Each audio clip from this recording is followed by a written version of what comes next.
say something? It's time, go for it. Okay, I am going to introduce you She's going to say nice our things. speaker today, because most of you probably don't know her. She's kind of new to our organization. Just kidding, in case y'all didn't know, I was just kidding about that. Kay was in charge of my class when I was a student. And she ran that class like a sergeant. I'm telling you what, she expected us to toe the line. And she even promised to bring her whistle if we didn't act straight and toe the line correctly. And so, you know what happens when somebody does that, right? You fall in love with them, like, I just love her. I just love her. I don't know anyone who loves our organization more than Kay McElveen. So, know her or not, sister or not, put your hands together and welcome to the day. All right, now, with Pam's class, I only had to threaten the whistle. There was a class that actually had her husband, my brother-in-law, in it, that I actually got the whistle. I was in that class. She did. Who was in the class? We had a crew in that class. It was interesting. And they would be yakking it, breaking. I'd say, get back together. Yak. Let's get back together. And finally, I just get the whistle out and blow. I said, sit it, grass is down. Now. Okay. Memorable. Now, I know you are all here because you love to play in the dirt. That's certainly one of my favorite things. And one of my most favorite things about playing in the dirt is growing things that I have propagated myself. Now, it's one thing to buy a transplant, and it's nice when they grow and they bloom or produce, but it's something else when you did it yourself. You took the seed in the ground, you took the cutting, whatever, however it was you did it yourself, and you look at it and you go, look what I did. You know, when someone, a person asked me why I got into this kind of thing. I'm an urban kind of person. I never visited a farm when I was a kid. I never lived on a farm or anything. And I said, you know, I work with people my entire working career. And I love my work. I mean, I did. I really enjoyed it. And enjoyed the people for the most part. There were exceptions.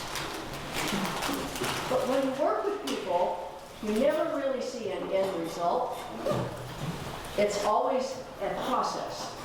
You hope you're doing good, but it's always a process. When you grow a plant, you've got something. Look at what I did. So that's why. Now, one of the things, because I like that so much, is I propagate. You know, my sister who's sitting back there, in the wintertime, she hands me packets of seed and said, here, I need these. And I'm going, so I propagate, and I do it because it's fun. So, this is what we're going to talk about. We're going to talk about sexual and asexual propagation. Asexual means you don't get to have any fun. Actually, no, it's a lot of fun. It's cuttings or layering, which we'll talk a little bit. I can't go into a lot of depth on any of this. We're going to talk a little bit about all of it. And division. Sexual propagation is what most people think of growing plants as, and that's seeds.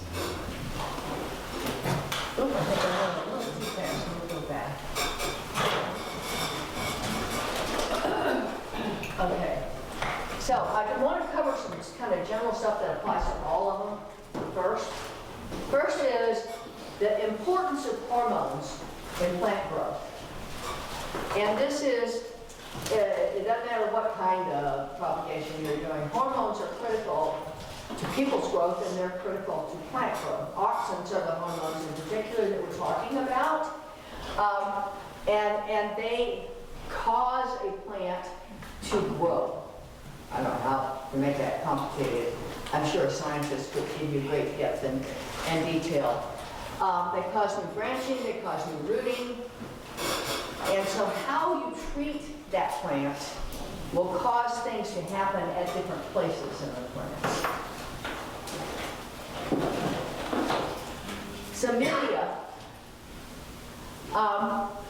Now this is for cuttings for the most part, and it is non-soil media mostly. The recommended is 50-50 mix of perlite and vermiculite. If you're going to use soil, and I do, I sometimes use perlite and vermiculite, but I use soil a lot. I take cuttings, stick them in soil. Use a good quality soil, preferably with no fertilizer in it.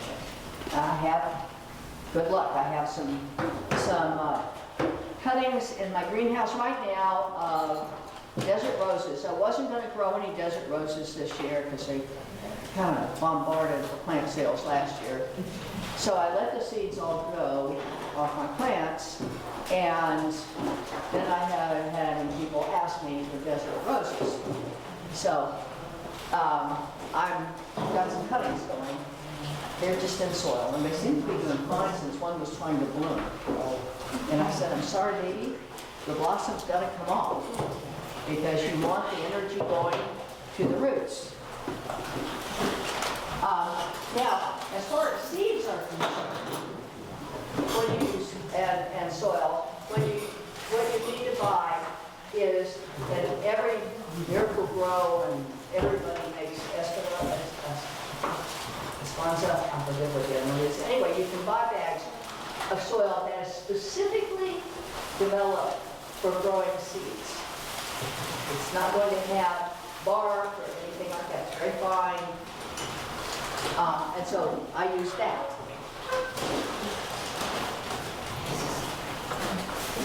Tools. Basically, they have a little propagation issue. Mine's not nearly that neat.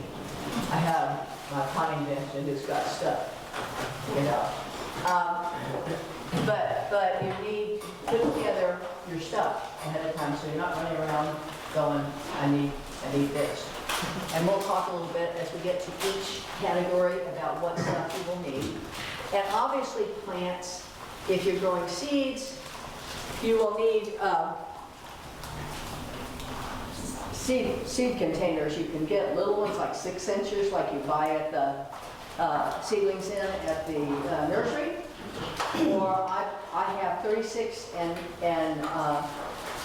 90 containers that have little things that put seeds in. And, well, I'll talk about that when we get to seeds. Well, let's talk about seeds then. Okay. One of the questions I get asked most frequently is, I planted all these seeds and nothing happened. So let's talk a little bit about why seeds fail, okay? One is, you didn't put enough water on them, or you put too much water. That's why plants fail in general anyway, not just seeds, but plants. Too much and too little water. Now with seeds, when you plant the seeds, you want to have the soil moist before you put the seed in, okay? Not sopping wet, but moist. And you want to keep it that way.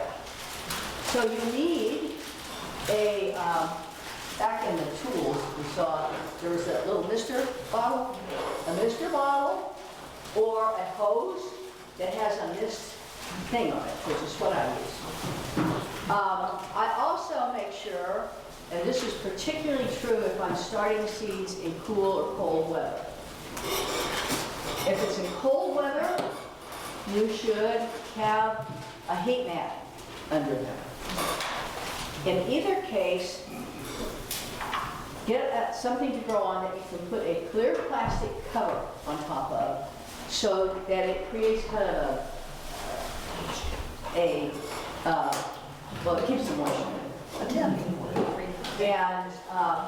And then you take it off and you mist it, and you put it back on. I was doing that with mine this morning.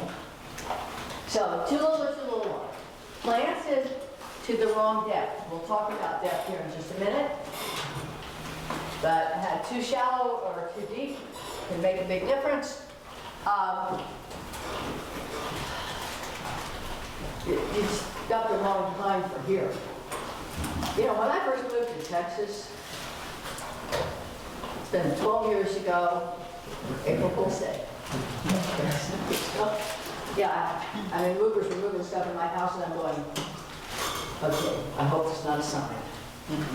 But one of the first things I figured out was growing things here is different. Now that's true of any place. If you move from here to someplace else, it's going to be different.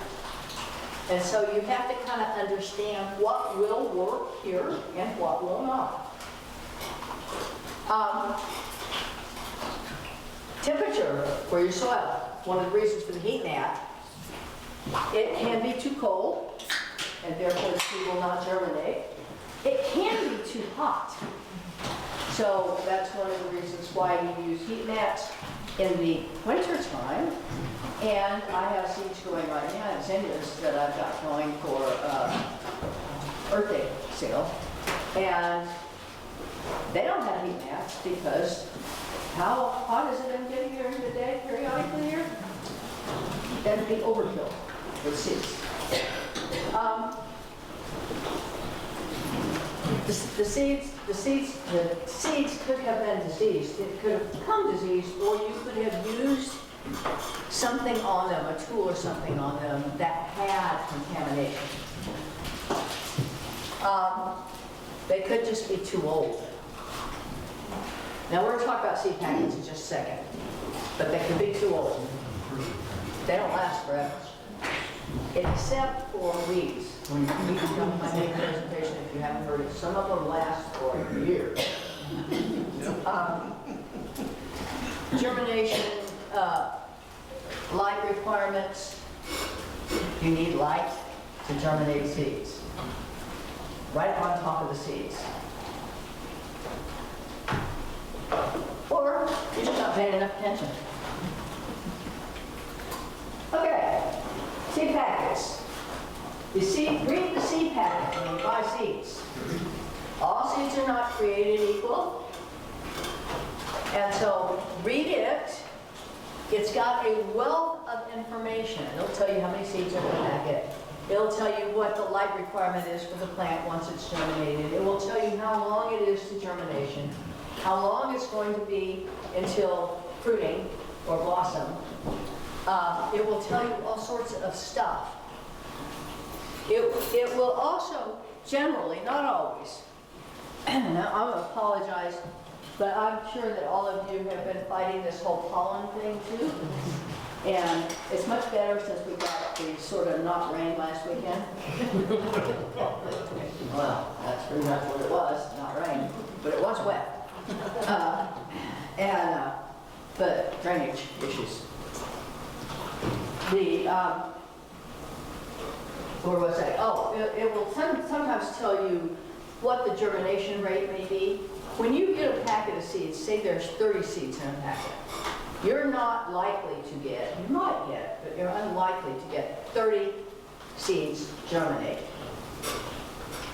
And so there's going to be some rate of germination that's general with that plant, and it's generally on the seed packet. It's another version. It will tell you all of this information, and one of the things it will tell you is where is this, what areas are they viable in, and when should they be planted, and all this good stuff. You can also go online, if you had already, and I imagine most of you in here looking around have it. There's this nice chart Texas A&M has. You can go to Bear County, and they have it on their website too. That will give you a list of particularly vegetables, and when the planting time is. Now, if you want to plant it early, say it says you should plant tomatoes in March. which is typical. But you want tomatoes like I have, little bitty tomatoes on my tomato plants. Don't tell me about your tomatoes on my hair. And you want them to be appearing in March. You're not going to be putting seeds in the ground in March. That's why you do the germination someplace else in a little thing, rather than put seeds in the ground. Now, if you want to wait, that's fine. Put seeds in the ground. They'll grow. They'll germinate in March. Does that make sense? Now, if you guys have questions, ask me. If I don't know, I'll make up an answer. I'm pretty good at that. Another thing is I've got several topics. And I have got much to time because I've yapped too much. Not a word. No.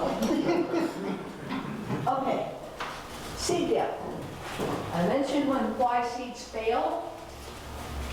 And one of the reasons was planting seeds at the wrong depth. This is a general rule of thumb for seeds. If they are large seeds, about 1/4 of an inch below the soil. If they're moderate seeds, about 1/2 inch rather, is about 1/4 of an inch. If they're fine seeds, any of you ever planted dill seeds? You know what I'm talking about then? It's like, okay, it's just sand, it's not actually dill, it's just really, you just basically go like this, and then you take your hand and kind of push it into the soil a little bit. Okay, I scattered a listen yesterday, and it said, when I read about it, don't cover it with anything that requires light to germinate. Okay, that's what it said. So I just threw it out there and the sprinkler and, It's called sowing seeds. yes, it was so much fun. And now I will tell you, one of the tools that you need for seeds, you need it. You can use your finger, but you need what's called a dibble, which is something to poke a hole in the ground. Now you can use pencil, or you can get, and I have a whole range of sizes of wood dibbles. If you use something besides your finger, you can mark it so that you're not guessing on the depth. Okay? And then poke a hole, put seed in, go like that, cover it up. Okay? Now you do want the soil when you're putting seeds in. If you're not planting in the ground, you're planting in a pot. You want the soil to be firm, not tightly packed, but you don't want it real loose. You want it to be firm. So you need to press it down, add more if you need to, press it down so that it's firm. So that when the roots start to emerge, they have something to grab hold of. Does that make sense? Okay, now I don't know how to make seeds complicated. I can make other things complicated, but seeds are challenging and frustrating sometimes, but they're not particularly complicated.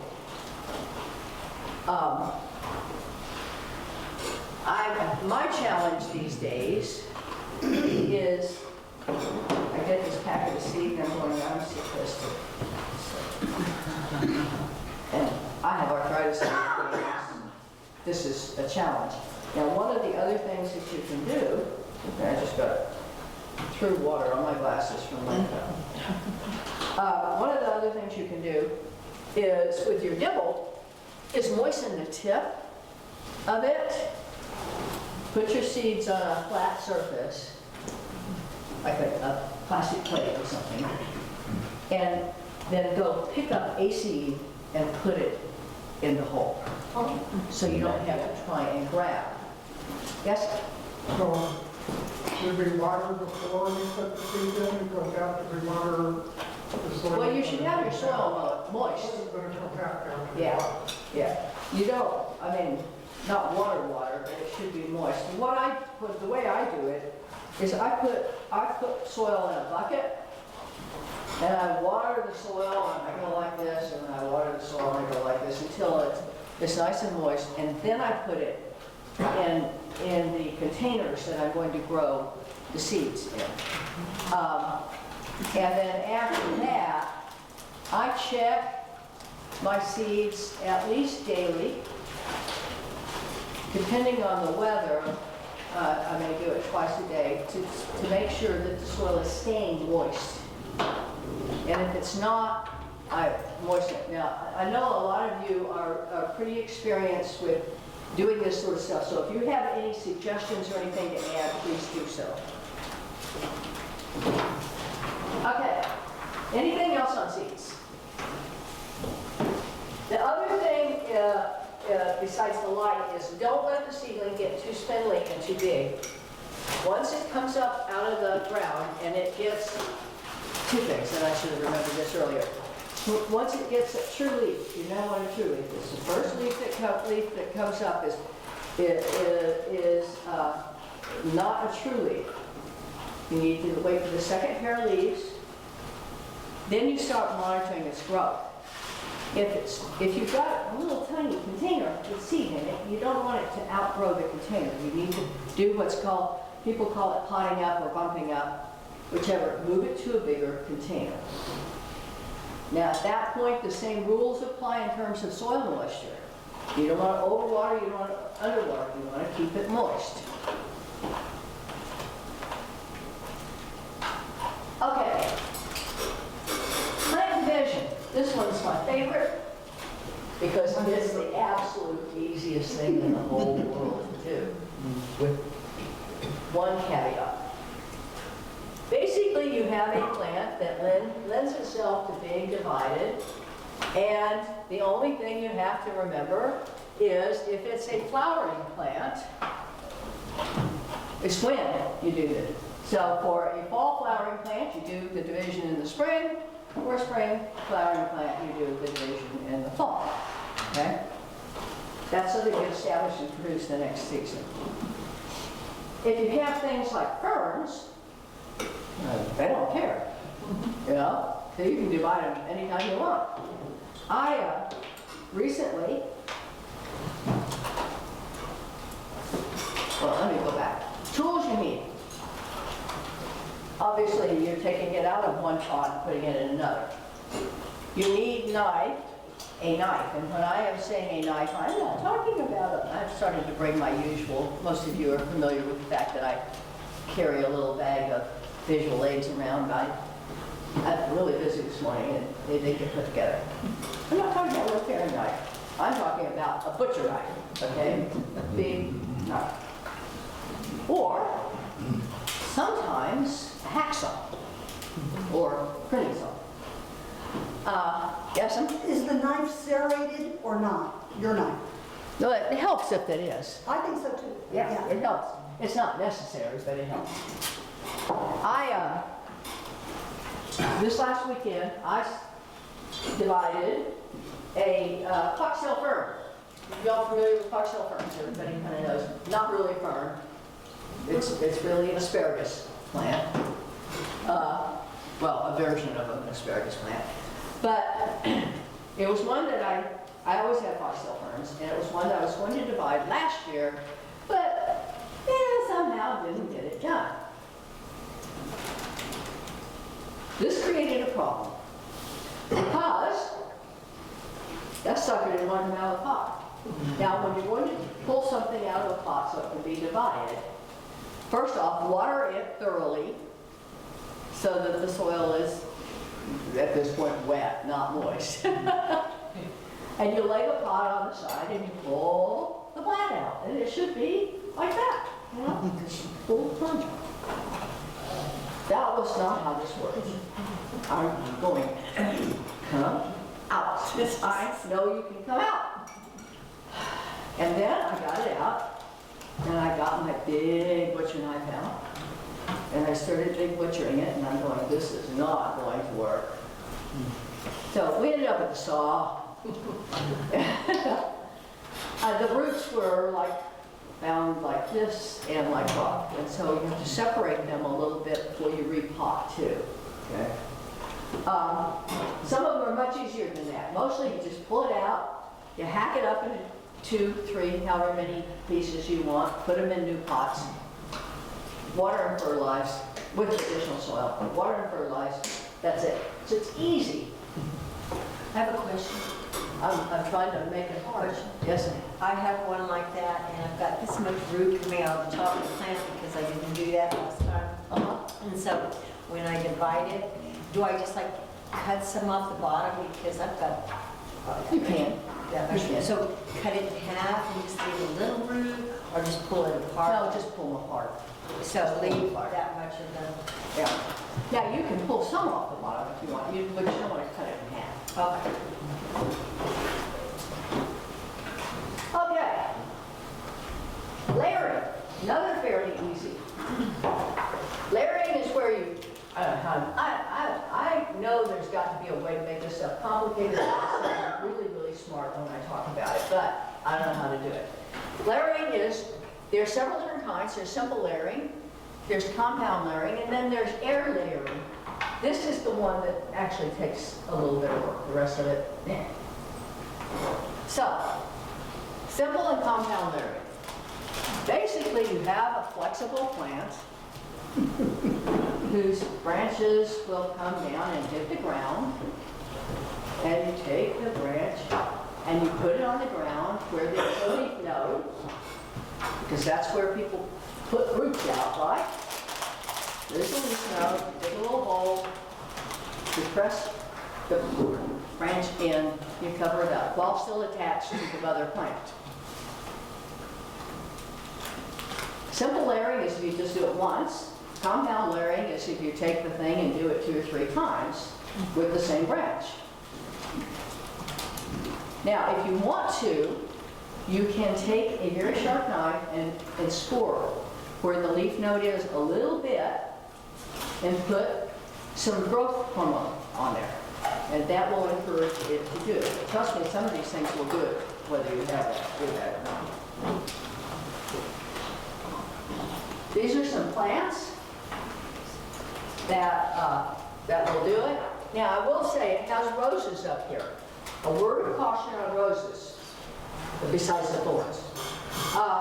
And that is, if you want to do this with, it's probably going to be a shrub rose because that's the ones that are going to have branches that are going to be down long enough and flexible enough to do that. But you want to make sure it's a rose that is what is called an on-root rose.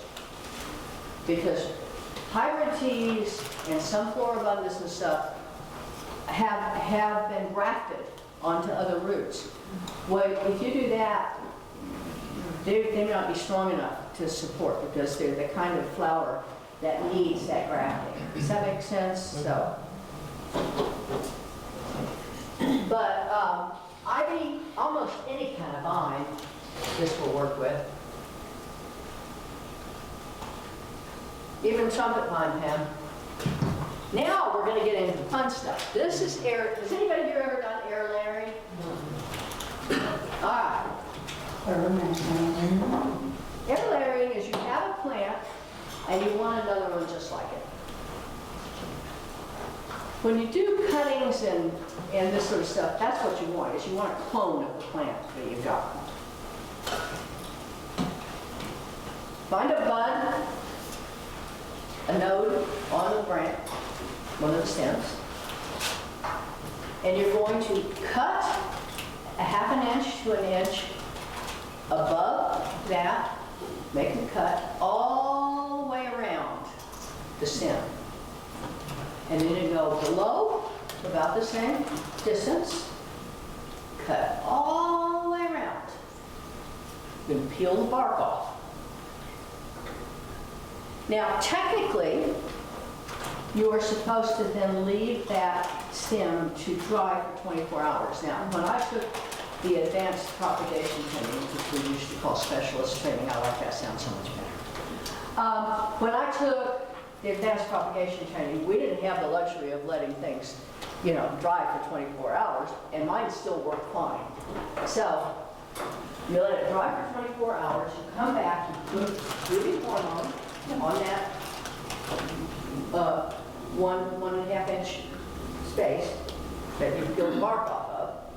You dampen some sphagnum moss, put the sphagnum moss around, all the way around the stem, cover it with plastic, tie it. You can use masking tape or something and tape it on the plastic, not on the plant, on the plastic. But you're going to want to be, let me get to the next. You're going to want to be able to the sphagnum moss, make sure it's wet, okay? And then you cover it, but you're going to want to be able to open the top of that plastic because you want to keep the sphagnum moss damp. So you either want to have a mixture or pour water in or something, keep it damp, close it back up, and you leave it periodically checking if the sphagnum moss is, do we have roots yet? Not yet. Do we have roots yet? When you have roots, then you're going to go uncover it, whack that branch off below the roots, and plant it, and now you have 2 plants. So the major skill here is handling a very sharp knife, because this one does need to be very sharp, and patience. I do okay with the knife, with patience. They don't let me know what's not cool.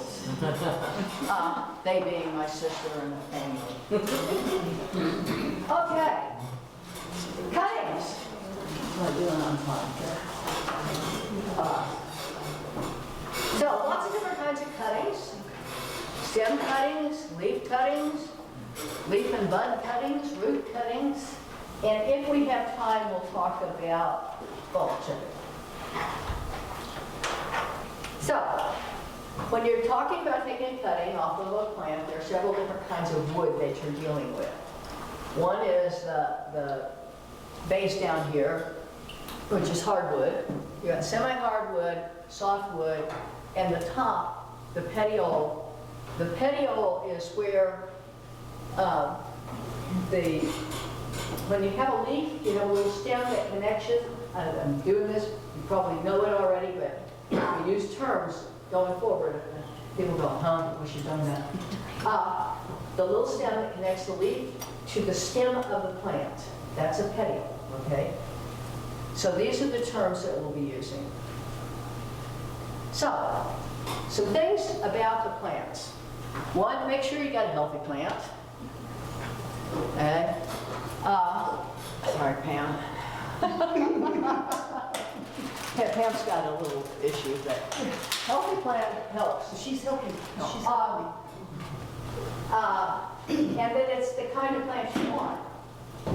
Now, if it's a weird-off plant, this happens, Yeah, like it's supposed to be this, but it looks like that.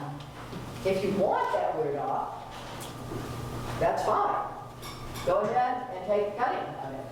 But if you want what it's supposed to be, don't. That is again, healthy, vigorous. Excuse me. If it's your plant you're taking a cutting of, water it the day before. Now, the reason I say this, and some of you have heard me tell this story before. This is, the reason I got into doing all this stuff is all my mother's fault. I mean, it is. If you think about things just the right way, you can blame everything on your parents. One of my favorite memories of my childhood is my mother and my sister and I, when I was a kid, were visiting Carmel Mission in California. And they had this beautiful little courtyard garden. And nobody else was there but us. And my mom had Patricia and I standing guard while she took cuttings. And I'm standing there going, we're gonna get arrested. We're not going to get arrested. Now, on the other hand, sometimes we'd be driving down the road. We'd pull over, Mom would tell Dad, pull over. And she'd jump out of the car, just go over to take cuttings. So it's an imperative. So that's why I say if it's your plant, water it. Otherwise, do like my mom did and carry wet towels or a plastic bag with wet paper towels or something around with you, so you can wrap them up until you have time to actually work with them. Okay, Yes? Jerry McElveen tells a story very similar to that. But he had a little small shovel that he carried in his car also, so that he could dig up the whole plant if necessary. And he said he got many of his plants at No, that's called Wendy's, stealing. at Wendy's Hamburgers, McDonald's, and all the, the fast food boxes have lovely plants, he said. Well, at least my mother never actually stole the plant. She may have killed it because she stole it. Jerry was just thin. Jerry was thinning, that's right, Jerry was thinning. Well, I'm glad I'm not the only one. Okay, so, preferably take the cutting early in the morning, again, if you have control over the situation. Immediately place them in water. Now, if you're going to immediately do something with them, then you don't have to go through that stage. But otherwise, put them in a container of water until you get around to doing it. So that, anyway, that's, if they're going to be way delayed, like we're not doing it in the next 2 or 3 hours, put them in a cool place, a refrigerator or someplace. Okay.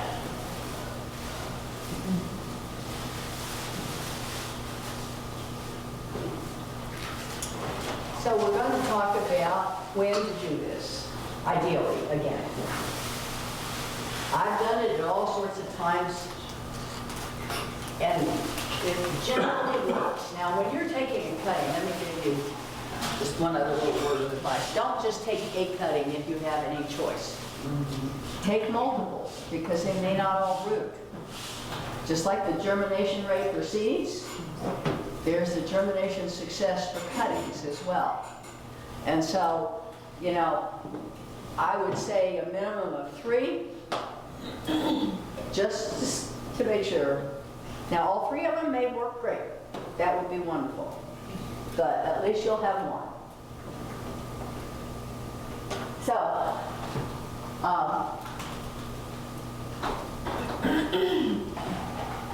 what's called softwood is succulent new growth, semi-ripe, usually in the early spring to spring, to mid-spring. If you're going to do semi-hardwood cuttings, late spring to summer. If you're going to do hardwood cuttings, now this is going to be hardwood trees and shrubs. You want to wait dormancy, okay? You always do these when they're dormant. So in the winter time, after leaf fall. Of course, I don't know with our live oaks, if that, when does that actually happen? Yeah. Okay. All right, here we go. So, I know this is hard. Yes, it is. I mean, I apologize to the plants when I do that. In fact, when I was taking the cuttings I was talking about on the cactus rose, some of them had blossoms on, and I'm going, sorry guys, but you gotta go. So you want to cut or pinch off the flowers because you want the energy in that cutting going to establishing roots. They can flower later. Have fun later. Now, work. So cut off flowers. You want to cut the stem just below a node. Now, everybody knows what a node is. On the stem of a plant, it's where there's a growth node there. Sometimes leaves are coming out, sometimes there's just a node. You cut it just below. Now, technically, they'll tell you you should do a 45-degree cut, yada, yada, yada. Just cut it.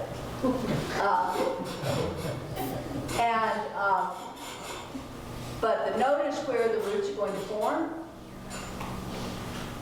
And then you're going to take the leaves, if there are any that are close to that, off. You're going to pull them off.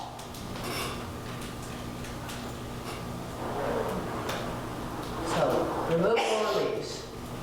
Now, you do want to leave some leaves at the top because it needs to be doing photosynthesis and stuff like that. But you want very few.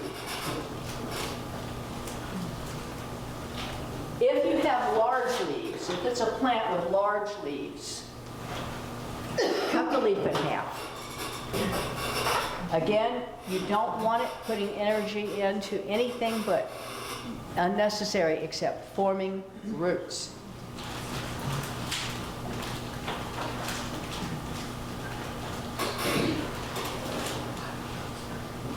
And it says here, avoid cuttings with new growth if possible, not always possible.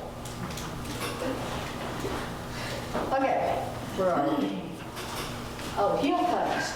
Heel cuttings are basically when you take a cutting where two small branches come together and you're going to cut right here so that there's a piece of that main stem on both of them. So that's called a heel. Okay.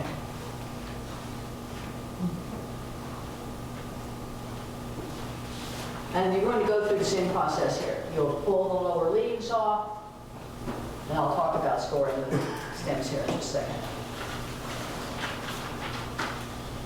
Now, they're using scissors here, but you're going to take a sharp tool and score the bottom of that stem that you cut, just above where you made the cut. Now, I like to use, you can use a knife, I personally like to use a box cutter because it's easy to make sure that the blade is sharp and clean. All you have to do is change the blade. I mean, that's just my favorite. But any sharp tool, clean, because if it's not clean, if it's got contaminants on it, and then you may have just screwed up everything. And then we're going to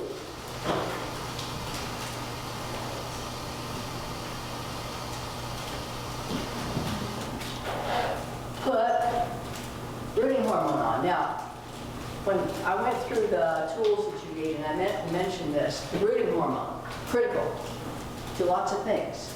There are any number of brands on the market. They all work pretty well. Pretty cheap. The one thing to remember about rooting hormone is do not dip that stem into the pot of the rooting hormone. Okay? Take a little rooting hormone out, put it in a clean little container of some sort, and then do the dipping and this sort of stuff. And do not dump it back into the container. You want that rooting hormone pristine every time you use it. So dampen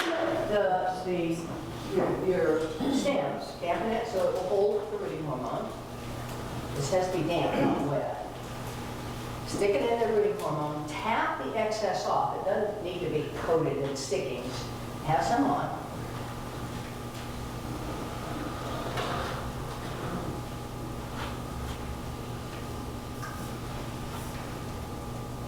And then you're going to stick it in your potting mix, whatever you're using.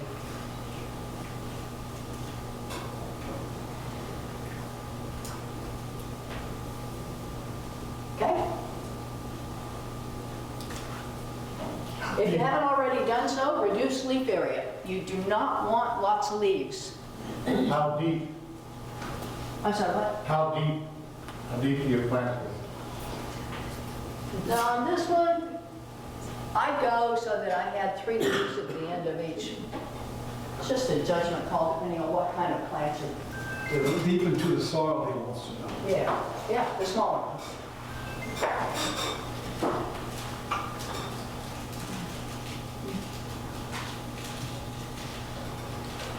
Okay. Now, I have time to get run through one more topic. I have lots of stuff on this presentation. One more topic. I'm going to talk about leaf cuttings. Now this happens to be a Rex begonia, but you can do it with a lot of different leaves that have large veined leaves, okay?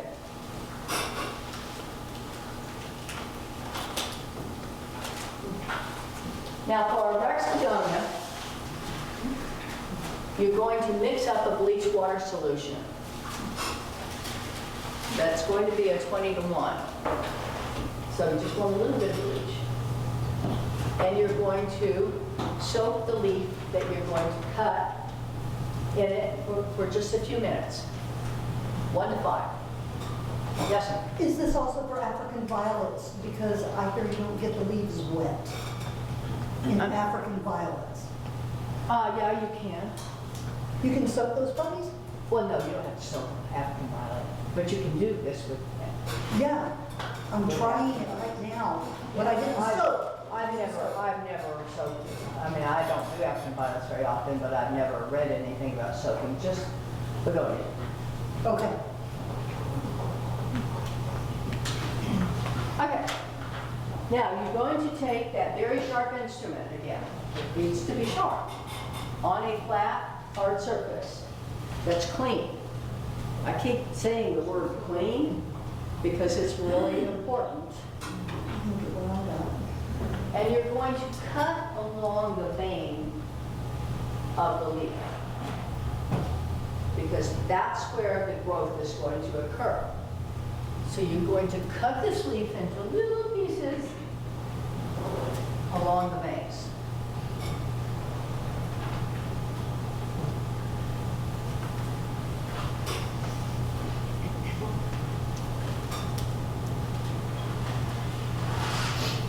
Well, let me back up, because that's pretty much it. After that, you take your little pieces of leaf and you stick them in your potting mix. Again, damp potting mix, you stick them in there.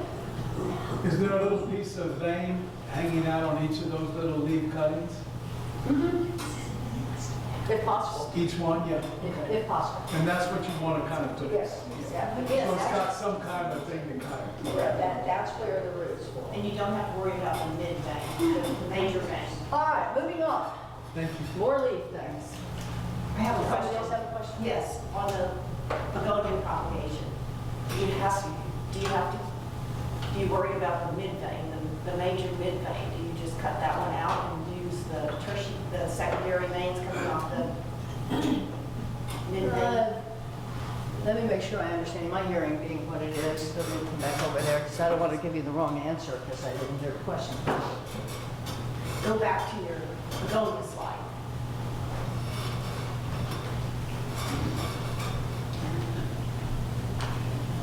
Come on, sweetie. Go back. There we go. Hey, that's different. There we go. I skipped it. There's Go me. the other way. Other way. More the other way. Okay. The other way. Did I skip over some? How did that happen? Now we're off. No, let me go back here. We got way off. This should be going back. It is not going back. It's going forward. Hey, there we go. Wait a minute, we're getting there. We're getting there. It's okay, Frank. I was hitting the wrong button. It's just not unheard of. Move it more. I knew I could do it. All right. Sorry about that. Okay, one leaf that has the main, the initial vein, and then you have secondary and tertiary veins. Right. Do you have to worry about keeping the for each cutting any part of the initial vein, or do you just do the secondary and tertiary vein? It's mostly secondary and tertiary. Okay. And I apologize for the hitting the wrong button.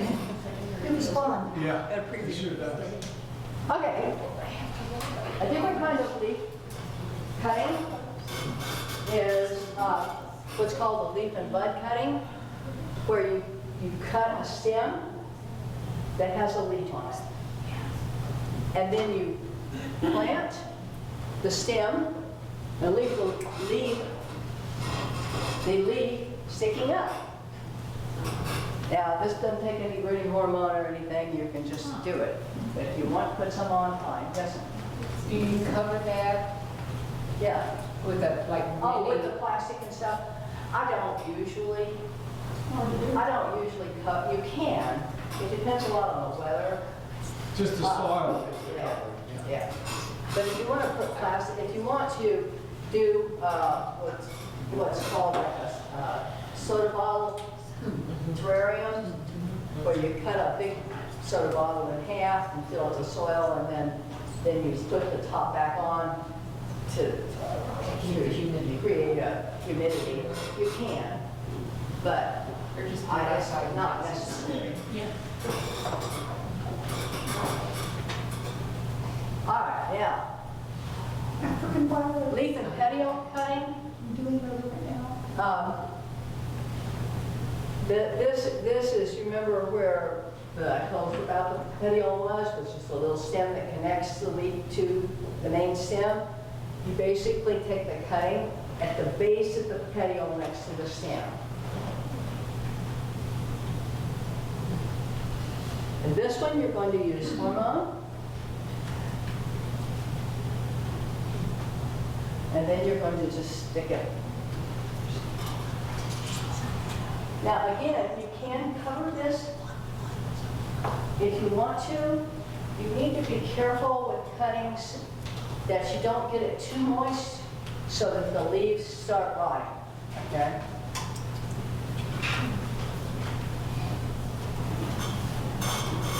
And then new little plantlets begin to appear at the base of the petiole, and, you know, so.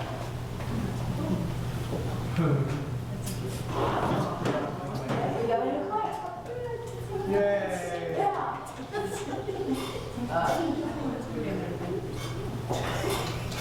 And then you pot them up. Like I said, I don't know how to make this stuff complicated. It takes some time and a little patience. The thing with cuttings is they're faster than seeds generally, but they still take patience. I'm really good with being patient. Not so much, but Going with whistle? No. well, you know, I've told people in the past, my favorite prayer, dear Lord, give me patience. I want it right. And that is pretty much true. All right, I'm looking at time here. Let me see what topic comes up next. Fruit cuttings. Again, this is, you know those roots that were on my fern that I chopped up this weekend? Guess where they are? All the extra ones that I pulled off. They're sitting in pots covered in soil. So basically you chop the root up and you put them in a pot of soil and cover them lightly with soil. Hard, it's really hard.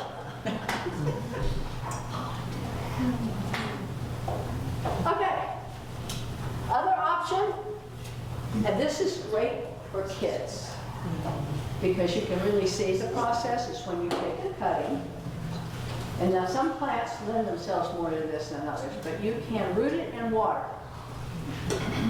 And if you're going to do that, and you're using it as a learning experience, the container for the water needs to be clear. So glass, clear glass, so you can see it. House plants, coleus, all sorts of things can be done this way. 4 to 6 inch cutting, which is a standard cutting. Place in a clean container of water. Put someplace indirect. Most favorite place for most of us is where? Kitchen, windowsill, right?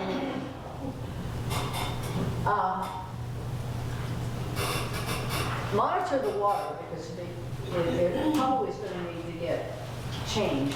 It gets grungy.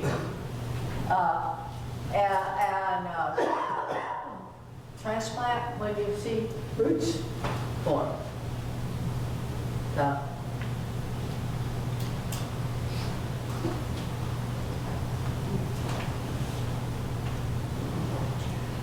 I think we better cut.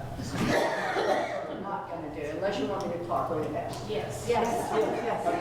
Bulb sugar.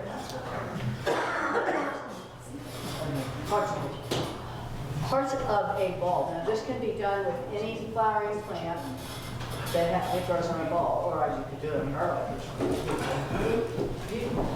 Correct? I have a 130 comment. I love you. Okay, so there's some things to be, there are lateral bubbles and stuff that you don't have to worry about. But I want you to know about the basal plate because we'll talk about that here in a minute. Basically, what you need, a syndicate bulb is one that's covered with stuff. Do you know what I'm talking about, stuff?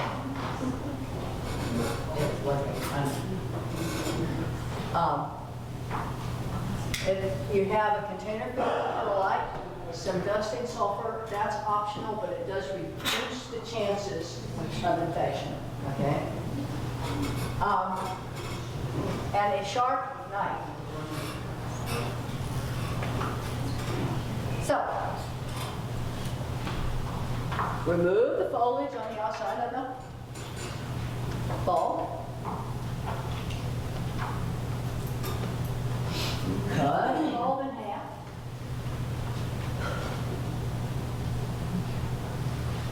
And split along the basal plate. I can talk. I used to get paid to do this stuff.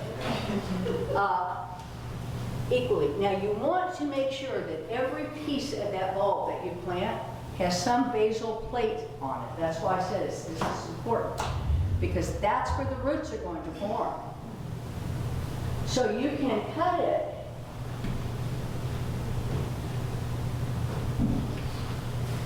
into as many as 8 to 16 pieces depending on the size of the bulb.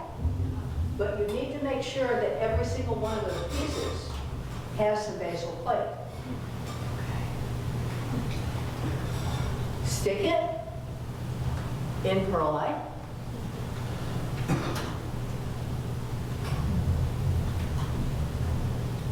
And be patient.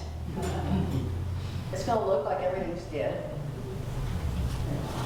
And that's when you're going, okay, I'm going to be patient. I can do patience. And then you're going to start to see little growths coming up here. Oh, see, little growths. And then you're going to have 8 growths.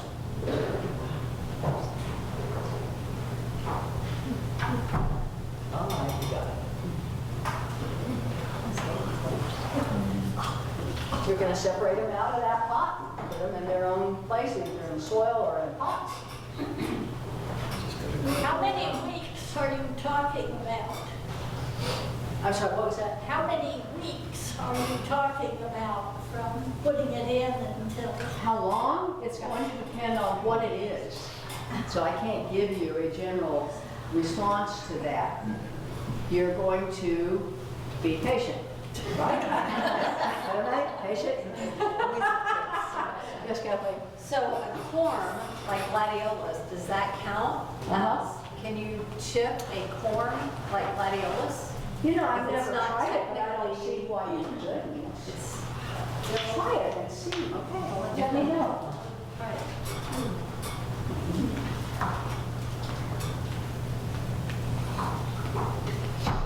And then your patients will be rewarded by having new plants blooming in your garden. Okay. And I have now said everything I know, you now know what I know.